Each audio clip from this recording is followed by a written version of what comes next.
2024 निर्णय तुमचा, सत्ता तुमच्या हातात।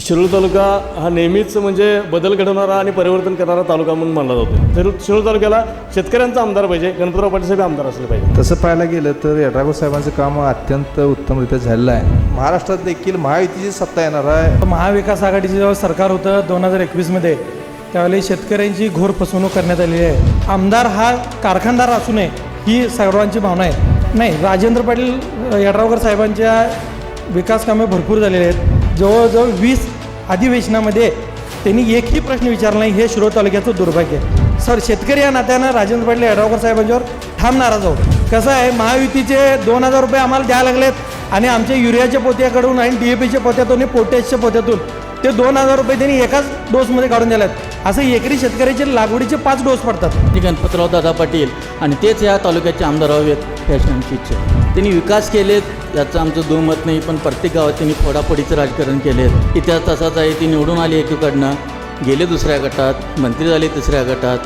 त्याच्यामुळं असं खोके घेणारे किंवा गट बदलणारे आमदार आम्हाला नको आहेत। यड्रावकरच निवडून येणार ही गॅरंटी आहे।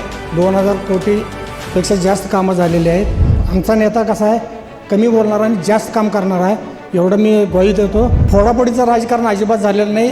त्यांचं धोरण होतं की आमच्या शिरूर तालुका पूर्ण विकासासाठी त्यांनी मंत्रीपद सोडलेलं आहे। राजकारण फोडाफोडीचं हे त्याशिवाय राजकारण होत नसतं। 2000 ते 2100 कोटी एवढा फंड आणणारा शिरूर तालुक्यातला हा एकमेव आमदार आहे। फोडाफोडीचं राजकारण कोणामुळे झालं आहे गावातल्या लोकांना सगळं माहीत आहे। आजच राजेंद्र पाटील यड्रावकर साहेबांनी मागाशी घोषणा केलेली आहे की त्यांनी अपक्ष जरी राहिले तरी महायुतीसोबत त्यांनी राहतील असं निश्चितपणाने त्यांनी सांगितलेलं आहे। त्या युतीचा कारभार जर सध्या बघितला तर अत्यंत मोंगळ असा कारभार आहे। ते महागाई एवढी वाढल्या की त्या बहिणींच्या खात्यावरचे 2-2 हजार रुपयेसुद्धा वर्ग झालेले आहेत। जे आमदार निवडून गेले किंवा जे मंत्री आहेत त्यांनी काम करायलाच पाहिजे। काम केले म्हणून सांगायचं काय आहे? ठिकठिकाणी आता एवढं गुडघ्या एवढं डबरं पडलं, हे काय सरकार म्हणजे चांगलं सरकार नाही आहे। पण यड्रावकर साहेबांना रत्नापन्नाचं नाव यायचं तसं बैठीचा अधिकार नाही। पण राजू शेट्टींनी आमच्या तालुक्यात कोणतंही पद नसताना आमच्या गावाला 50 लाखाचा निधी दिलेला आहे, परवा उद्घाटन केलेलं आहे। तुम्ही विकास कामं काय तुम्ही निवडूनच दिले, विकास कामं करण्यासाठीच तुम्हाला निवडून दिलेलं आहे ना। आमच्या तालुक्यात आमचं काँग्रेसचा आमदार पाहिजे, जर विरोधकच यड्रावकरांना कोण उरलेलं नाही असं वाटते मला या भागात। विधानसभा 2024 निर्णय तुमचा, सत्ता तुमच्या हातात। विधानसभा निवडणुकीचं बिगुल वाजलेलं आहे। आपण सध्या आहोत कोल्हापुरातील शिरोळ विधानसभा मतदारसंघामध्ये। या ठिकाणी आपण पाहणार आहोत येथील जनतेला नेमका येणारा आमदार कोणता हवा आहे।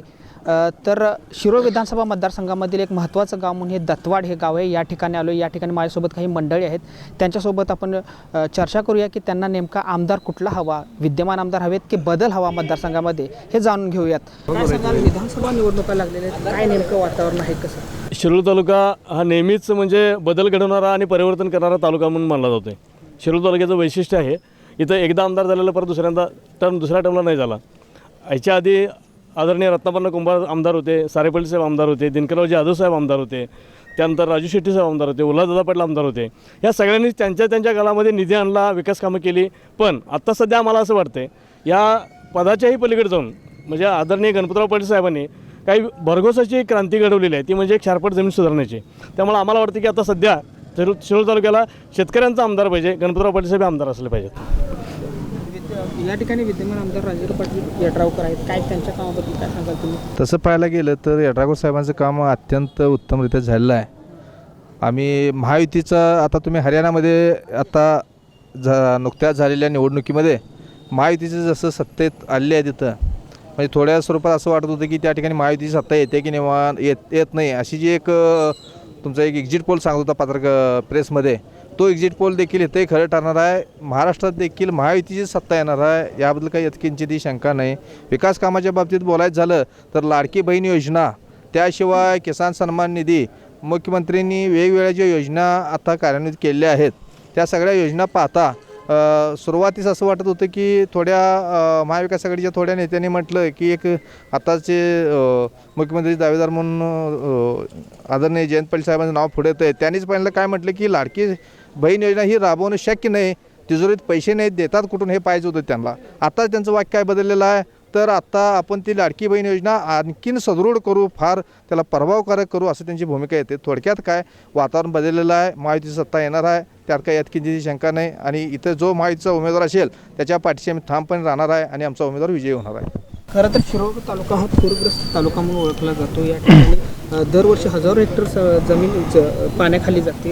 काय शेतकऱ्यांना भरपाई योग्यरित्या भेटते? काय सरकारचे काय काम असते? नाही, मदतीच्या बाबतीत जर बोलायचं झालं तर महाविकास आघाडीचं जेव्हा सरकार होतं 2021मध्ये, त्यावेळी शेतकऱ्यांची घोर फसवणूक करण्यात आलेली आहे.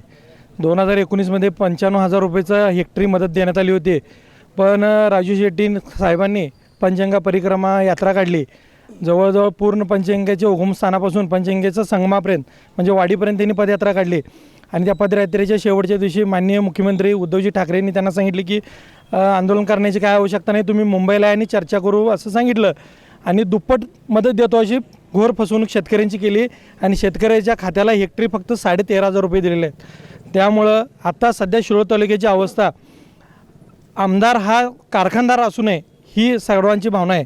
कारण काय आहे, प्रत्येकाला उठतो त्याला कारखान्याचं निम्मी काळजी असते 8 तास, आणि राहिलेल्या 8 तासामध्ये त्याला स्वतःचं आमदारकी जपायचं असते. पण त्याला शेतकऱ्याची काळजी कुणालाही नाही. शेतकऱ्याची काळजी ही फक्त स्वाभिमानी संघटनेला आहे.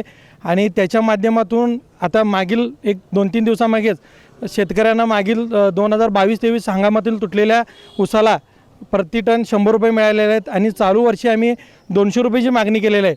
शेतकऱ्याला 300 रुपयापासून आज 33 रुपयाचा भाव जर कोणामुळे मिळत असेल तर तो कारखानदारांमुळे मिळत नाही, तर ते चळवळीमुळे मिळतो आहे. आणि त्या चळवळीचं मुख्य जर नाव कोणाचं असेल तर ते राजू शेट्टींचं आहे. आणि राजू शेट्टींच्या विचाराचा आमदार शिरोळ तालुक्यात झाला तर परत ह्या तालुक्याचे आणि पूर्ण ह्या तालुक्याचा परिणाम पूर्ण महाराष्ट्रातल्या शेतकऱ्यांच्यावर होतो. आणि त्यामुळे शेतकऱ्यांचा आमदार झाला पाहिजे, राजू शेट्टी साहेबांच्या विचाराचा आमदार झाला पाहिजे, ह्या मताशी मी ठाम आहे.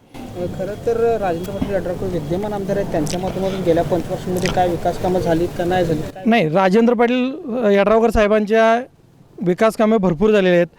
1000-2000 कोटीची विकास कामं शिरोळ तालुक्यात झालेले आहेत, ते आपण नाकारू शकत नाही. पण ही पण सत्य परिस्थिती आहे की शिरोळ राजेंद्र पाटील यड्रावकर साहेबांनी मागील 5 वर्षामध्ये झालेल्या जवळजवळ 20 अधिवेशनामध्ये त्यांनी एकही प्रश्न विचारला नाही. हे शिरोळ तालुक्याचं दुर्भाग्य आहे. काय आहे, राजेंद्र पाटील साहेबांना एक व्यासपीठ आम्ही निर्माण करून दिलं होतं. आम्ही म्हणजे शिरोळ तालुक्यानं, की त्यांना शिरोळ तालुक्याचं काहीतरी एक व्यासपीठ त्यांना तिथं आपल्याला गरजा मांडता आल्या असत्या, त्यांना शारपडवर चर्चा करता आली असती. 2021च्या महापुरामध्ये सध्या ते आमदार होते, पण त्यांनी त्यावेळेला ते मंत्रीसुद्धा होते, त्यांनी राज्यमंत्री होते. पण त्यांनी विधानसभेमध्ये 2021च्या महापुरात काहीतरी शेतकऱ्यांना मदत करा असं त्यांनी चकार शब्द काढला नाही. शेतकऱ्यांच्यावर मदत करा. अजूनसुद्धा अद्याप त्यांच्या कारखान्याने, राजेंद्र पाटील यड्रावकर साहेब एका कारखान्याचे चेअरमन आहेत, पण त्यांनी कारखान्याचे मागील तुटलेल्या ऊसाचे 100 रुपये देतो काय नाही देतो ह्याच्यावर त्यांनी स्टेटमेंट दिलेलं नाही. गणपतराव दादांनी स्टेटमेंट दिलेलं आहे, कल्लापना आवाडे दादांनी स्टेटमेंट दिलेलं आहे आणि त्यांनी बिलंसुद्धा जमा केले आहेत. पण सध्या तालुक्याचे आमदार असलेले आमदार त्यांच्या कारखान्याला इथून भरपूर ऊस जातो, पण त्यांनी त्या कारखान्याचं 100 रुपये देणार की नाही देणार ह्याची काहीही वाच्यता केलेली नाही आहे. ह्याबद्दल आम्ही शेतकरी या नात्यानं राजेंद्र पाटील यड्रावकर साहेबांच्यावर ठाम नाराज आहोत. खरं तर शेवटचा प्रश्न, महायुती की महाविकास काय वाटतं? मी तर म्हणणार महायुती पण नको, महाविकास आघाडी पण नको. महायुती कसं आहे, महायुतीचे 2,000 रुपये आम्हाला द्यायला लागलेत आणि आमच्या युरियाच्या पोत्याकडून आणि DAPच्या पोत्यातून, पोटॅशच्या पोत्यातून ते 2,000 रुपये त्यांनी एकाच डोसमध्ये काढून दिले आहेत. असं एकरी शेतकऱ्याचे लागवडीचे 5 डोस पडतात. मग लागवडीचे 5 डोस पडत असेल तर त्यांनी 2,000 रुपयांनी एका लागवडीतून काढून गेलेत, तर 5 डोस पडतात. एकरी 5 म्हणजे 10,000 रुपये आमचे काढून गेलेत. असे आम्ही 10 एकर शेती असणारे शेतकरी आहे. माझे वर्षाला जास्तीची रक्कम 50,000 रुपये चाललेले आहेत, कमीत कमी 50,000 रुपये. आणि जर लावणीचा आणि खोड्याचा हिशोब केला तर माझे 1,00,000 रुपये जास्ती चालले आहेत. आणि ते मला देत किती आहेत, तर मला त्यांनी 8,000 रुपये देत आहेत आणि 6,000 रुपये देत आहेत आणि राज्य सरकारचे 6,000 रुपये देत आहेत. मग 12,000 रुपये देत आहेत आणि माझ्या खिशातून त्यांनी 88,000 रुपये जास्तीचे काढून घेत आहेत. आणि गॅसचा दर बघायला गेला, आता डाळीचे दर बघायला गेले, तेलाचा डब्याचे दर बघायला गेले तर महायुती ही न परवडणारी आहे. आणि महाविकास आघाडीचा तर मी मगाशी सांगितलं, त्यांचं शेतकऱ्याशी काही नाही, त्यांना कारखानदाराचं जपणे आहे. त्यामुळं महाविकास आघाडी पण नको आणि महायुती पण नको. आता ही परिवर्तनाची गरज आहे. त्यामुळं आता सध्या परिवर्तन महाशक्तीची गरज आहे असं माझं ठाम मत आहे. एक शेतकरी आहे असं वाटते, तर काय सांगाल येणाऱ्या निवडणुकीमध्ये काय कुणाला मत असेल तुमचा, कसा असेल प्रभाव? सध्या येणाऱ्या निवडणुकीमध्ये पुरोगामी विचाराचे हा तालुका खरोखर म्हणजे पुरोगामी विचाराचा वारसा असणारा तालुका आहे. दिवंगत देशभक्त रत्नापण्णा कुंभार स्वर्गीय सारे पाटील साहेब यांच्या पुरोगामी विचाराचा वारसा जपणारा शिरोळ तालुका आहे आणि त्यांचाच वारसा वसा घेऊन आदरणीय गणपतराव दादा पाटील हे शेतकऱ्यांच्याबद्दल त्यांना खरोखरच खूप ही काळजी आहे. जवळजवळ 7 ते 8 हजार एकर त्यांनी छारपड मुक्त केले आहे. शेतकऱ्यांचा काळजी नसणारा माणूस असं कठोर परिश्रम घेऊन असं काही करत नाही. हा एक खरोखर देशात नाही नॅशनल लेवलला हा गाजलेला विषय आहे. त्यामुळे छारपडमुक्तीचे जनक आणि पुरोगामी विचाराचे आणि निष्कलंक, कुठलंही फोडाफोडीचं राजकारण नाही. कुठलं गट बदलून तिकडे गेला एका पक्षाकडून निवडून यायचं, दुसऱ्या पक्षात जायचं, दुसऱ्या पक्षाकडं मंत्रिपद घ्यायचं, गावोगावी फोडाफोडीचं राजकारण करायचं, असलं काही त्यांनी केलेलं निष्कलंक माणूस म्हणजे गणपतराव दादा पाटील आणि तेच या तालुक्याचे आमदार व्हावेत ही अशी आमची इच्छा आहे. विद्यमान आमदार याच्या पाठीमागे आमदार होते, काय विकास झाला का नाही मतदारसंघात? त्यांनी विकास केलेत याचं आमचं दुमत नाही, पण प्रत्येक गावात त्यांनी फोडाफोडीचं राजकारण केलेत.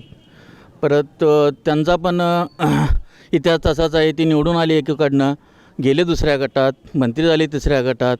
त्याच्यामुळं असं खोके घेणारे किंवा गट बदलणारे आमदार आम्हाला नको आहेत. जे निष्कलंक निष्ठावंत आहेत, तत्वनिष्ठ आहेत आणि पुरोगामी विचार जपणारे आहेत, त्यांना चान्स द्यावा आणि ते आमदार व्हावेत अशी आमची इच्छा आहे. खरंच माझ्यासोबत आणखीन काही नागरिक आहेत या ठिकाणी. काय सांगा, विधानसभा निवडणुका लागल्यात, शिरोळ मतदारसंघामध्ये काय कुणाचं वारं वाटतं, कोण उमेदवार? यड्रावकरच निवडून येणार ही गॅरंटी आहे. 2000 कोटीपेक्षा जास्त कामं झालेली आहेत. जवळजवळ 52 खेडे आहेत शिरोळ तालुक्यामध्ये. प्रत्येकाचं 80% कामं पूर्ण केलेलं आहेत. आणि आमचा नेता कसा आहे, कमी बोलणारा आणि जास्त काम करणार आहे एवढं मी ग्वाही देतो. आणि यड्रावकरच येणार, सगळ्यांचं समाधान झालेलं आहे. आमच्या गावात सरकारी हॉस्पिटल आहे, त्यांना पण 16 कोटी हे केलेलं आहे त्यांनी. पूर्ण गळतीचं हे होतं आणि त्यांना पण निधी दिला आहे. प्रत्येकांचं समाधान केलेलं आहे आणि येणाऱ्या निवडणुकीत त्यांनीच भरघोस मतांनी निवडून येणार हे मी गॅरंटी देतो आणि त्यांनीच यावं असं माझी इच्छा आहे. फोडाफोडीचं राजकारण यड्रावकरांनी केलं असं बोललं जातं, काय वाटतंय तुम्हाला? फोडाफोडीचं राजकारण अजिबात झालेलं नाही. त्यांचं धोरण होतं की आमचा शिरोळ तालुका पूर्ण विकासासाठी त्यांनी मंत्रिपद सोडलेलं आहे, हे पण लोकांनी लक्षात धरायचं आहे. आणि कामं आणण्यासाठी त्यांनी मंत्रिपदाचा त्याग पण केलेला आहे आणि फोडाफोडीचं राजकारण केलं नाहीत मी असं मला वाटतं आहे. आणि परत भरपूर कामं आणलेलं आहेत आणि इथून पुढे पण आणतील हे असं मी गॅरंटी देतो. राज्यात काय वाटते, महाविकास आघाडी महायुती? राज्यात महायुती येईल की महायुती. मग काय सांगाल, येणाऱ्या विधानसभा निवडणुकीमध्ये कुणाला मत असेल तुमचं? काय आम्हाला आमचं मतदान राजेंद्र पाटील यड्रावकर साहेबांना असेल. देशभक्त रत्नापण्णा कुंभारांच्या पावलावर पाऊल ठेवून विकास कामाचं जे धोरण राबवत आहेत ते राजेंद्र पाटील यड्रावकर साहेब आहेत. राजकारण फोडाफोडीचं हे त्याशिवाय राजकारण होत नसतं आहे आणि मुळात म्हणजे त्यांनी अपक्ष आमदार आहेत. अपक्ष आमदार कुठंही कोणालाही जाऊन त्यांनी पाठिंबा देऊ शकतात. त्यांनी राज्यमंत्री होते, आरोग्यमंत्री होते, कामाच्या बाबतीत विकासाच्या बाबतीत त्यांचा हात धरू शकणार नाही. आणि एवढे जे विकास केलेत त्या विकास बघून आम्ही राजेंद्र पाटील यड्रावकरांना पसंती केलेला आहे. खरं दुसरीकडं अनेक जे इच्छुक आहेत, स्वाभिमानी शेतकरी संघटनेतले काही इच्छुक आहेत, उल्हास पाटील काय त्यांच्याकडे काय वाटतं? हे बघा, प्रत्येकांच्या तालुक्याच्या प्रमाणे उल्हासदादा असणार, गणपतराव दादा असणार, राजेंद्र पाटील यड्रावकर साहेब असणार, निंबाळकर साहेब असणार. ज्यांची त्यांची इच्छा आहे म्हणजे पक्षामार्फत त्यांची निवडणूक लढवण्यास कुणालाही बंदी नाही. त्यामुळं कुणीही राहू शकणार, पण यड्रावकर साहेब 100% येणार. काय तुम्हाला काय वाटते? राजेंद्र पाटील यड्रावकरच येणार. का नेमकं? कारण भरपूर विकास केला आहे. रत्नापण्णानंतर जो आमदार जो काम केला आहे, रत्नापण्णांच्या नंतर राजेंद्र पाटील यड्रावकरांचंच नाव घेत आहेत. बाकीचे मध्ये आधीमध्ये जे आमदार झाले आहेत, किरकोळ फंड आणून त्या विकास काय झाला नव्हता. त्यावेळी स्वतःचा स्वार्थ साधलेला आहे. दुसऱ्यांना नावं ठेवायला सोपं असतं. ज्यावेळी दुसऱ्यांना नाव ठेवतात त्यावेळी 4 बोटं आमच्याकडे स्वतःकडे असतात, 1 बोट दुसऱ्याच्याकडे असतो आहे. 2000 ते 2100 कोटी एवढा फंड आणणारा शिरोळ तालुक्यातला हा एकमेव आमदार आहे. आणि राज्यमंत्री असताना तर भरपूर फंड आणलेला आहे. आत्ता पण सध्या फंड आणायचा कार्यक्रम अजून चालू आहे. अजून त्याचा फ्लो बंद झाला नाही. ज्यावेळी फ्लो बंद होईल त्यावेळी त्यांनी असं सांगितलं की माझा अकाउंट क्लोज होईल, मग शिरोळ तालुक्यात किती फंड आणला हे दाखवलं जाईल. अजून क्लोज नाही, अजून फंड यायला यायचं. काल पण कुठल्या तरी भागामध्ये फंड लावलेला आहे. राजेंद्र पाटील कसा आहे, सचिन तेंडुलकरसारखा आहे, बोलून का दाखवणार नाही, कामातून कर्तृत्वातून त्यांचं काम सिद्ध केलेलं आहे. आणि कोण ठीक आहे हे विरोधक करत राहणार. फोडाफोडीचं राजकारण कोणामुळे झालं आहे गावातल्या लोकांना सगळं माहीत आहे. आणि आमदार स्पष्ट सांगितले होते 17 वेळी निवडून आले होते 17 सदस्य, त्यावेळी सांगितलं होतं की गावातल्या 17 सदस्यांना घेऊन तुम्ही सत्ता स्थापन करा. खरं माघारी एक बोलायचं, पुढे एक बोलायचं, आम्हाला काय कळत नाही. आम्ही पण ग्रामपंचायत म्हणजे माझी बायको ग्रामपंचायत सदस्य आहे, माझी डेप्युटी सरपंच आहे. त्यावेळी ते फोडाफोडी राजकारण फालतू गोष्टी त्यांनी लक्ष देत नाहीत. कोणी नाव ठेवलं काय आम्हाला काय फरक पडत नाही. आणि दत्तवाड गावाचं नागरिक म्हणून सांगतो किंवा मतदान म्हणून सांगतो, जे मतदान होईल त्यात 60% मतदान हे यड्रावकर साहेबांना होईल, त्यात खाली येणार नाही. जेवढं होईल तेवढी, अजून मतदान पुढं आहे, एक महिना अजून पुढं बाकी आहे. जे मतदान होईल त्यापैकी 60% मतदान यड्रावकरांना होईल. आणि बाकीच्या 40%मध्ये काय किती राहतील, दुरंगी होईल तिरंगी होईल ते कोणाच्या अजून माघारानंतर स्पष्ट होणार आहे. राजेंद्र पाटील यड्रावकरांना आता 70 ते 80% काम पूर्ण केलं आहे तालुक्याचं. अजून 30 ते 25% काम विकास कामं राहिलेली अधुरी कामं पूर्ण करण्यासाठी यड्रावकर साहेबांना अनेकदा भरपूर विकासाच्या माध्यमातून भरपूर मतदान पडेल. काय वाटतं तुमच्या मनातला आमदार कोण आहे? मगाशी सर्वांनीच मान्य केलेलं आहे की शिरोळ तालुक्याचा विकास हा यड्रावकर साहेबांनी केलेला आहे. आमच्या गावाला जवळजवळ एक 40 कोटीचा निधी त्यांनी दिलेला आहे. गावात गेले की कॉन्क्रीट रस्ते असतील, गटर असतील, सरकारी दवाखान्याचा विषय गंभीर होता तो असेल, हा सर्व बाबी सोडवण्याचा त्यांनी वेळोवेळी प्रयत्न केलेला आहे. त्यांच्या कामानिमित्त त्यांनी पुन्हा एकदा आमदार व्हावा अशी आमची सर्वांची इच्छा आहे. तुमच्याकडे येतोय, काय सांगाल, निवडणुका लागलेल्या आहेत, तुमच्या विभागातील कोण आमदार असावा, काय नेमकं वाटतं? आमच्या विभागातील आमदार निश्चितपणानं महायुती पुरस्कृत राजेंद्र पाटील यड्रावकर साहेब असतील. कारण जवळपास 2000 कोटीपेक्षा जास्त विकास कामं राजेंद्र पाटील यड्रावकर साहेब यासाठी केले आहेत. शिरोळ तालुक्याबाबतीत बोलायचं झालं तर निश्चितपणानं विकास कामाचा डोंगर त्यांनी या ठिकाणी उभा केलेला आहे. आणि राजेंद्र पाटील यड्रावकरांच्या माध्यमातून ऐतिहासिक आणि विक्रमी कामं या ठिकाणी नोंदवली गेली आहेत. त्यामुळे निश्चितपणानं महायुतीचे सहयोगी सदस्य म्हणून भावी काळात आमदारसुद्धा तेच असतील. आणि ओव्हरऑल जर महाराष्ट्र शासनाच्या वतीनं जर बोलायचं झालं तर या 2.5 वर्षाच्या काळात भारतीय जनता पार्टी, शिवसेना आणि राष्ट्रवादीच्या या महायुती सरकारनं विकास कामांचा एक नवा विक्रम या ठिकाणी केला असं म्हटलं तर वावगं राहणार नाही. शेतकऱ्यांच्यासाठी मोफत वीज असेल, लाडक्या बहिणींच्यासाठी 1.5 कोटी लाडक्या बहिणींना या ठिकाणी वेतन लाडक्या बहिणींच्या खात्यावर रक्कम जमा झाली. त्याचबरोबर मुलींचं शिक्षण मोफत करणं असेल, वयश्री योजना असेल, मोफत बस प्रवास असेल, अशा अनेकविध योजना राबवून निश्चितपणानं या महाराष्ट्राची चौफेर प्रगती या ठिकाणी महायुती शासनाच्या वतीने झालेली आहे. आणि परत एकदा प्रचंड बहुमतानं भारतीय जनता पार्टी, शिवसेना आणि राष्ट्रवादीचं सरकार या महाराष्ट्र शासनाच्या सत्तेवर येईल. आणि शिरोळ तालुक्यातसुद्धा महायुतीच्या विचाराचा या ठिकाणी राजेंद्र पाटील यड्रावकर साहेब जर असतील ते, अन्यथा महायुतीच्याकडनं जो उमेदवार असेल तो निश्चितपणे या ठिकाणी निवडून येईल, यात मला शंका वाटत नाही. राजेंद्र पाटील यड्रावकर अपक्ष म्हणून आहे, त्यांचा नवीनच एक पक्ष काढलेला आहे. समजा महाविकास आघाडी सत्तावरती आले तर काय ते जातील काय त्यांच्याकडे? आजच राजेंद्र पाटील यड्रावकर साहेबांनी मागाशी घोषणा केलेली आहे की त्यांनी अपक्ष जरी राहिले तरी महायुतीसोबत त्यांनी राहतील असं निश्चितपणाने त्यांनी सांगितलेलं आहे. आणि महायुतीच्या सपोर्टनं त्यांना या ठिकाणी उभं करणार आहेत. आणि सत्ता नाही आली तरी बी त्यांनी महायुतीसोबत राहण्याचा आजच त्यांनी अभिवचन दिलेलं आहे. काय सांगाल, निवडणुका लागलेल्या आहेत तालुक्यामध्ये, ह्या मतदारसंघामध्ये काय हवं आहे तुम्हाला? काय मतदारसंघामध्ये बदल हवा आहे. महायुती आणि महाविकास युतीचे सरकार आता महायुतीचं सरकार तर राज्यामध्ये आहे. त्या युतीचा कारभार जर सध्या बघितला तर अत्यंत भोंगळ असा कारभार आहे. नुसतं घोषणांचा पाऊस पाडायचा आणि नुसतं उद्घाटनं करायची, ही योजना केलो ती योजना केलो म्हणून. आता लाडक्या बहिणीचा जर विषय घेतला, 1,500 रुपये त्यांनी लाडक्या बहिणीसाठी जे जमा केलेत ते महागाई एवढी वाढल्या की त्या बहिणींच्या खात्यावरचे 2-2 हजार रुपयेसुद्धा वर्ग झालेले आहेत. आणि आता रोज एक त्यांचं स्टेटमेंट येते की आम्ही निवडणुकीनंतर हे पैसे काढून घेणार, ह्या अर्जाची छाननी होणार, त्या अर्जाची छाननी. मग हे काय करायला लागला आहे तुम्ही? आणि शेतकऱ्याला 6,000 रुपये द्यायचे त्यांनी जे कबूल केलं होतं, आता जे 6,000 रुपये देतात शेतकऱ्यासाठी केंद्र शासनाकडनं म्हणा किंवा राज्य शासनाकडनं देतात, तर ते 1 लाखाचं खत प्रत्येकाला लागतं आहे. त्या लाखातलं 18% THC धरलं तर 18,000 रुपये त्या शेतकऱ्याच्या खिशातले पैसे देतात. मग तुम्ही 6,000 देऊन काय करायला लागला आहे? आणि ह्या तालुक्यापुरतं जर विचार करायचा झाला, आता परवा महापूर येऊन गेला. महापुराच्या वेळी शेतीचं प्रचंड ह्या भागाचं नुकसान झालेलं आहे. त्याचे पंचनामे झाले. शेतकऱ्यांना आणि लोकांना नुसतं पळायला लावले. हे अर्ज भरून द्या, ते अर्ज भरून द्या, हे देणार आहे, ते देणार आहे, अमके पैसे देणार आहे, आज पैसे येणार आहेत, उद्या पैसे. लोक वेड्यासारखे राहिले. तलाठीच्यामुळे रांगा लावल्या तरीसुद्धा एकही रुपये कुठल्याही शेतकऱ्याला मिळालेला नाही आजपर्यंत. आता विद्यमान आमदाराच्या बाबतीत बरेच लोकांनी सांगितले की विद्यमानांनी कामं केलेत, आम्ही नाही असं म्हणाल नाही. परंतु हे बघा, मला एक सांगा, जे आमदार निवडून गेलेत किंवा जे मंत्री आहेत त्यांनी काम करायलाच पाहिजे. काम केलं आहे म्हणून सांगायचं काय आहे त्याच्यात? काम हे करायलाच पाहिजे, हे त्यांचं कर्तव्य आहे आणि हे आम्ही हक्कानं मागायलाच पाहिजे. त्यांचे काम केलेत म्हणजे काय फार मोठं काम केलं अशातला भाग. पण जे काम झालं आहे ते कशा पद्धतीचं झालं आहे, त्याचं काय काय झालं आहे हे सगळं जगाला माहिती आहे. आणि महाविकास आघाडीकडनं गणपतराव दादा एक स्वच्छ प्रतिमेचे उमेदवार आहेत, एक सरळ मार्गाने आहेत, शारपाट मुक्तीचे जनक आहेत आणि निश्चितपणाने त्यांची उमेदवारी आता जाहीर झालेली आहे.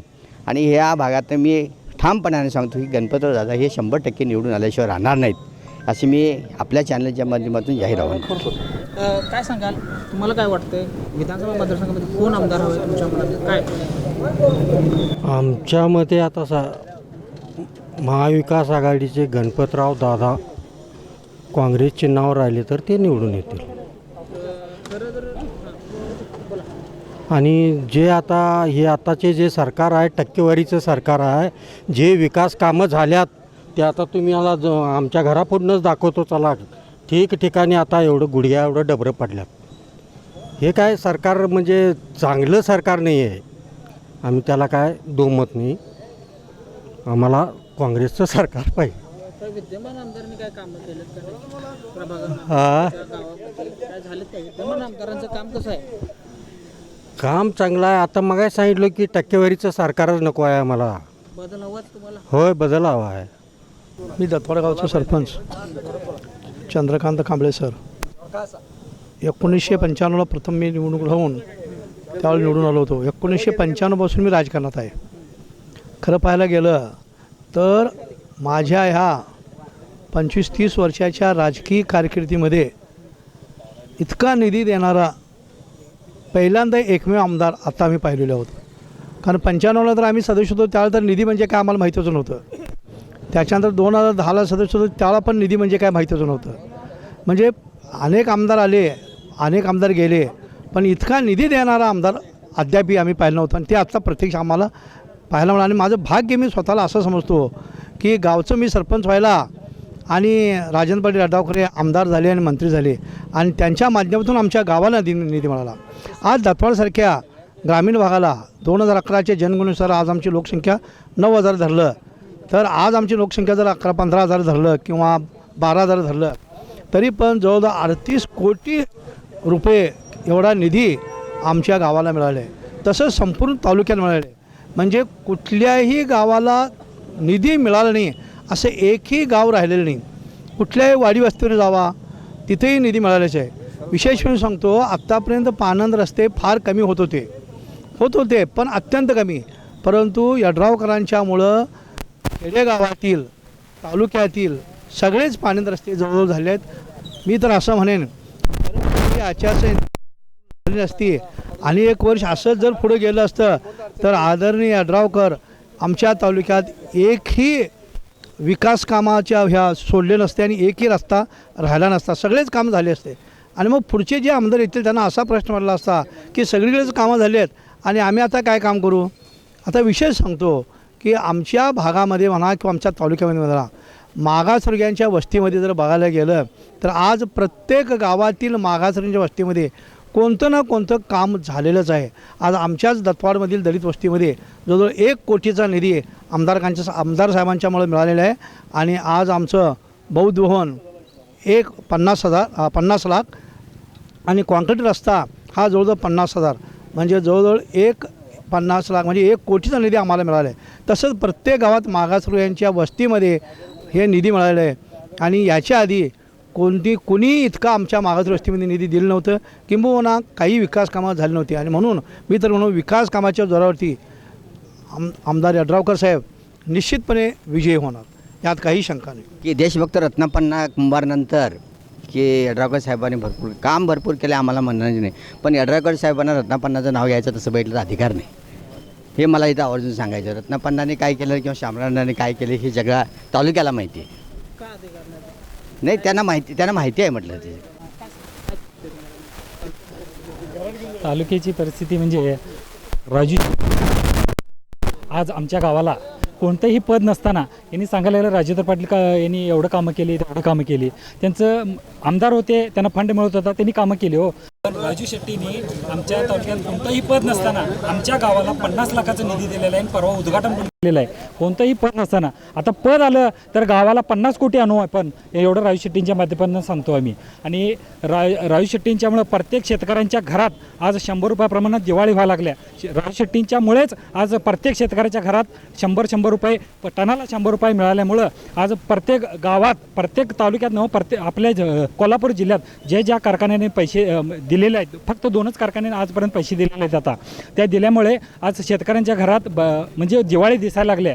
परंतु राजेंद्र पाटील यड्रावकर साहेबांनी त्यांचा पण एक कारखाना आहे, आजपर्यंत त्यांनी कोणताही अजून 100 रुपयाचं बिल काढलेलं नाही त्यांनी. आणि त्यांनी कामं केले म्हणतात की नाही. आज त्यांनी 200 रुपयाचा ह्या वर्षीचा हप्ता काढू दे, मागचा 100 रुपयाचा हप्ता काढू दे आणि पुढचा आता शेतकऱ्यांच्यासाठी 4000 रुपयाचा दर देतो म्हणून जाहीर सांगू दे. आता सांगू देत ना. विकास कामं केलं म्हणजे तुम्ही विकास कामं काय तुम्ही निवडूनच दिले, विकास कामं करण्यासाठीच तुम्हाला निवडून दिलेलं आहे ना.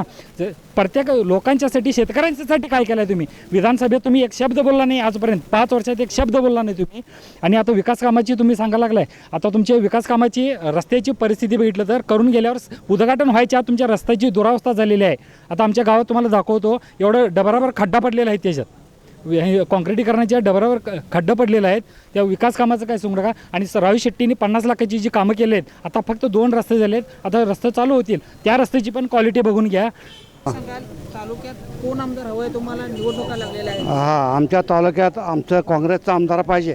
काँग्रेस आमदार कोण पाहिजे नेमकं? हां, नेमकं आमचा गणपतराव दादा पाटील आमदार पाहिजे. आता जे सरकार होतं त्यानं शेती पुराखाली जाते, काय भरपाई वगैरे काय भेटलेली काय तुम्हाला? हां, भेटले. बरं, मला सांगा गणपतदादा पाटील का पाहिजे तुम्हाला? हां, आम्हाला कार्यकर्ता चांगला आहे, तालुक्यामध्ये चांगला माणूस आहे, यासाठी आम्हाला काँग्रेसचा आमदार पाहिजे. सध्याच्या परिस्थितीत विकास कामं जर बघितली तर विरोधकच यड्रावकरांना कोण उरलेला नाही असं वाटते मला. या भागात कोणच विरोधक नाही. एक हाती सरळ मार्गी शीट बसणार आहे यड्रावकर. यड्रावकर शिवाय दुसरं कोण नाही. विकास कामाबाबतीत शिरोळ तालुक्यात हात धरायची कोणाची ताकद नाही. रत्नापन्नानंतर जे शिरोळ तालुक्यात जे काम केलं आहे ते फक्त यड्रावकर साहेबांनी केलं आहे, दुसरं कोणाचं नाही. नाही, सगळं हे बातम्या हे सगळे चुकीचे आहे. विरोधकांना नाहीतरी फक्त नाहीतरी हे पाहिजे झालं आहे, कारण पाहिजे झालं आहे, असं कुठलं झालं नाही. सगळं पूर्णपणे चुकीचं आहे, असं कुठंही होत नाही. येणाऱ्या विधानसभेला त्यांना त्यांची जागा कळून चुकल.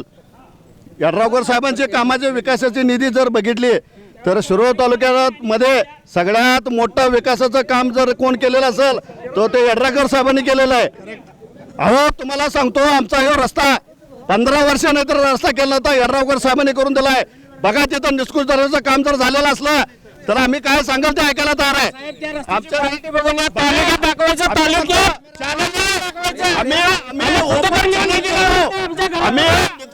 काम करणारे माणसं एक शेवटचा विरोध होणार, क्वालिटीचा हे प्रश्न होणार. आता इथं झालेला रस्ता आहे, तुम्ही त्या रस्त्यावरनच गाडी घेऊन आलायसा. त्या गाडीचं जर निष्ठूर दर्जाचं काम जर झालेलं असेल तर तुम्ही जे शिक्षा आम्हाला द्यायला तयार आहेत ते आम्ही घ्यायला तयार आहे. तर आम्ही यड्रावकर तुमचं मत मांडलं असं मला सांगा, राज्यात काय होणार? महाविकास आघाडी की महायुती? काय वाटतं तुम्हाला सांगा. आमच्या तालुक्यामध्ये यड्रावकर साहेब निवडून येणार, हे 100%. इतरांचा डिपॉझिट जप्त होणार. हे बघा, एक नंबर विनंती माझी अशी आहे, राजू शेट्टी साहेब 50 लाख आणले, 51 लाख आणले, किती आणले आम्हाला माहीत नाही, पण ते कुठल्या वार्डात आणि किती केलेत? फक्त 2-3 वार्ड तेवढंच दिसतात का? बाकीचं कोणतं वार्ड दिसतंय किंवा नाही? आपल्या घरासोबत जवळचं झालं म्हणजे राजू शेट्टी साहेब, माझ्या घराजवळ झालं तर यड्रावकर साहेब. असं का प्रत्येक गल्लीतलं पण व्हायला पाहिजे? नाही, तुमच्या गल्ली झालं म्हणून तुम्ही शेट्टी पाहिजे. आतापर्यंत आमदार खासदार होऊन गेले.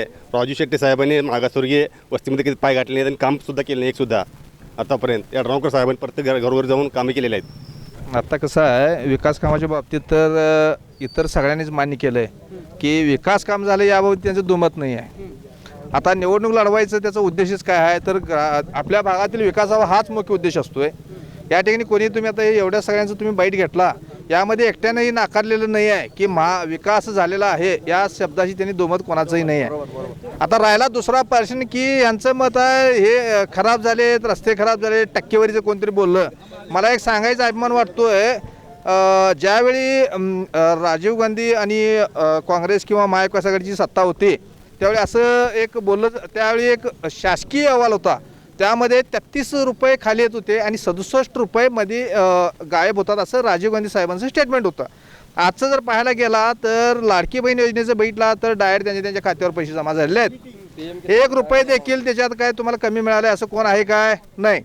राहिला पर्शन ते किसान सन्मान निधीचा जो रक्कम आलेला आहे तो पैसे कोणाला 1 रुपये कमी मिळाला आहे काय? नाही, डायरेक्ट खात्यात जमा आहेत. वेगवेगळ्या ज्या शासकीय योजना आहेत तसं पाहायला गेलं तर मेडिकल म्हणजे मेडिकलसाठी मुख्यमंत्री सहायता निधी असू दे, त्यानंतर 5 लाखापर्यंतची ती आपलं आयुष्यमान भारत योजना असू दे, कॉन्ट्रॅक्टरसाठी महात्मा फुले योजना असू दे, त्याशिवाय इतर ज्या योजना या शासनामार्फत महायुतीच्या शासनामार्फत राबवलेल्या आहेत त्या शेवटच्या घटक्याला जो लाभार्थी त्या लाभार्थी आहे त्याच्यापर्यंत ती रक्कम पोचलेली आहे. आता टक्केवारीचं बोलणं म्हणजे कसं आहे सांगतो, काय विषय नसल्यावर टक्केवारीचं देखील बोलणं होणार.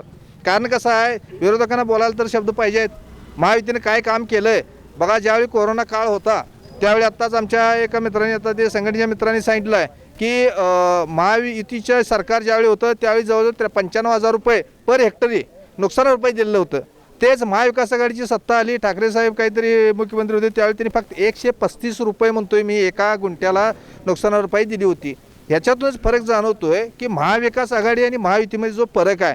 आता राहिला पण तुम्ही म्हणता शिरोळमध्ये काय होईल तर शिरोळमध्ये निश्चितपणे महायुतीचाच उमेदवार विजयी होणार.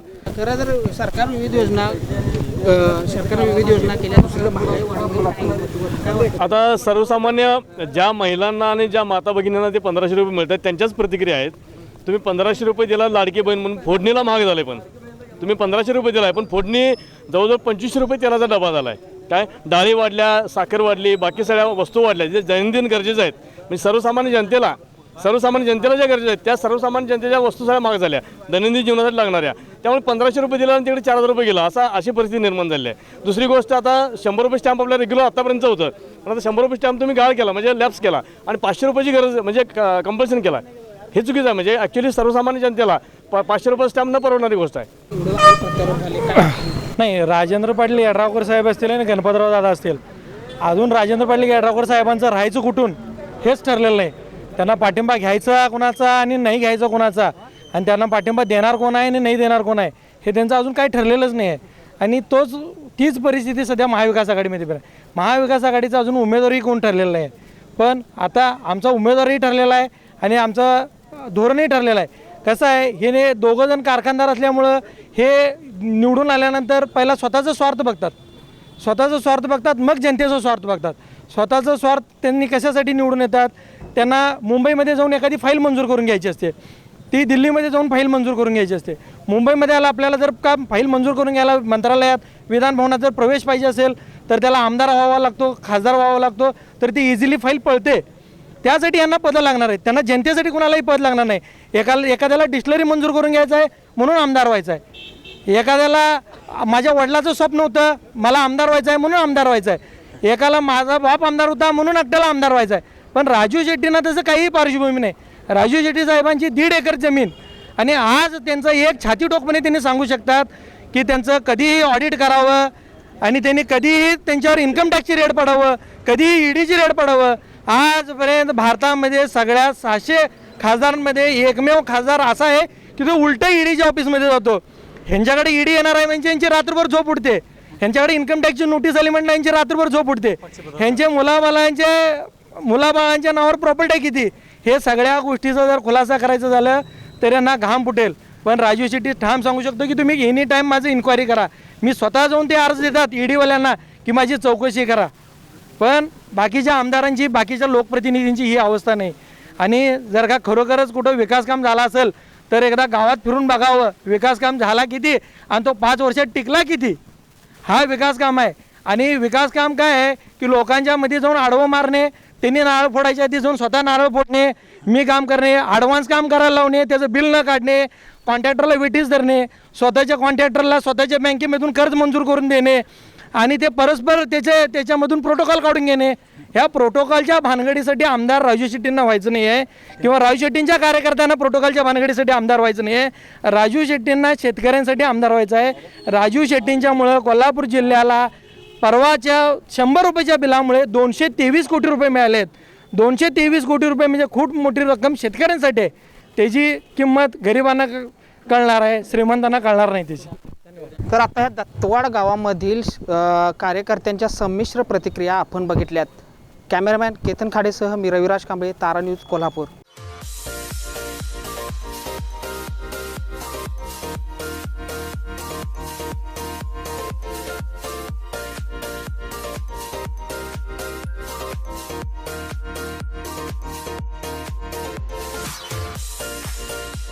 विधानसभा 2024 निर्णय तुमचा, सत्ता तुमच्या हातात.